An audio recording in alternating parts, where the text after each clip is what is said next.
आप इनसे सवाल पूछिए, कृपया शांत रहिए। आप बताइए 70 साल में आपने क्या किया है? कि हमसे 70 साल का हिसाब मांगने वालों, जो सरकार अपना चलाया हुआ 2000 का नोट 7 साल नहीं चला सकी, वो हमसे 70 साल का हिसाब मांगती है। सरकार ने नोटबंदी लगाकर देश की आम जनता की पूंजी छीन ली, पेपर लीक करवा करके युवाओं की आंखों से नौकरी के सपने छीन लिए, अग्निवीर लाकर देश के जवानों की उम्मीदें छीन ली, बुलडोजर लगाकर लोगों के आशियाने छीन लिए, महंगाई लाकर देश की जनता की थाली से निवाले छीन लिए और नारा लगाया कि हम तो सेवक हैं, 18-18 घंटे काम करते हैं। इन्हीं लोगों के लिए किसी ने शेर कहा है कि जो सच और झूठ में दूरी है वो दूरी समझते हैं, सियासी हाकिमों की हम भी मजबूरी समझते हैं, वो अपना हक समझते हैं निवाला छीन लेने को। डकैती को बहुत से लोग मजदूरी समझते हैं। हमें पता है कि कैसी मजदूरी की जा रही है। एक तरफ तो इस बजट में पीएम आवास योजना के तहत 3 करोड़ अतिरिक्त मकान देने की घोषणा है और दूसरी तरफ लखनऊ के अकबर नगर में 1280 वो मकान हैं जिन्हें रिवर फ्रंट बनाने के नाम पे बुलडोजर से जमींदोज कर दिया गया। लोग चीखते रहे, बच्चे बिलखते रहे, वसुधैव कुटुंबकम का नारा लगाने वाली सरकार इंसानों के घरौंदे उजाड़ कर जश्न मना रही है। सभापति महोदय, मेरा बहुत भावुकता के साथ देश के प्रधानमंत्री से सवाल है कि इन उजड़ते हुए मकानों और बेघर होते हुए घरों को देख करके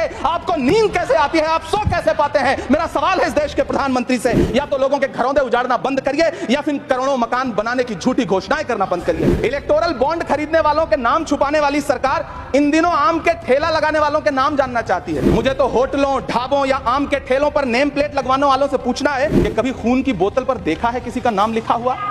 मुझे पूछना है कि क्या कोरोना के दौरान अपनी उखड़ती हुई सांसों के लिए ऑक्सीजन तलाशने वाले किसी इंसान ने ऑक्सीजन लाने वाले किसी इंसान से पूछा था कि ऑक्सीजन लाने वाला इंसान है? अपने शीश महलों में बैठे हुए सरकार के सांसद और मंत्री कह रहे हैं कि महंगाई कम हो रही है। संसद की कैंटीन से बाहर निकल करके एक चाय का कप खरीदिए, तब समझ में आएगा कि महंगाई कम हो रही है या बढ़ रही है। किसी एक दिन अपनी किसी मजदूर की तरह अपनी दिन भर की दिहाड़ी लेकर के बाजार जाइए और अपने बच्चों के लिए राशन खरीदिए, तब पता चलेगा कि महंगाई कम हो रही है या नहीं हो रही है। यहाँ बैठ करके बड़ी बड़ी बातें करना आसान है। ये चूनर धानी धानी भूल जाते, ये पुरवा की रवानी भूल जाते, जो आकर 4 दिन गांव में रहते तो सारी लंतरानी भूल जाते।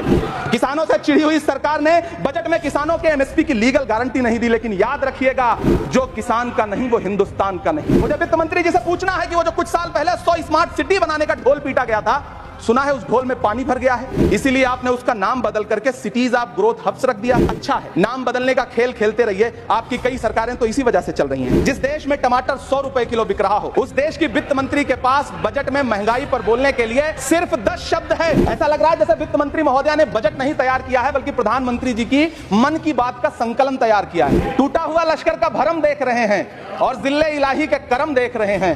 ताकत का नशा अक्ल पे हावी है तुम्हारी, तुम देख ना पाओगे जो हम देख रहे हैं। 83 मिनट 71 बार थपथपाई गई मेज, 14,417 शब्दों का बजट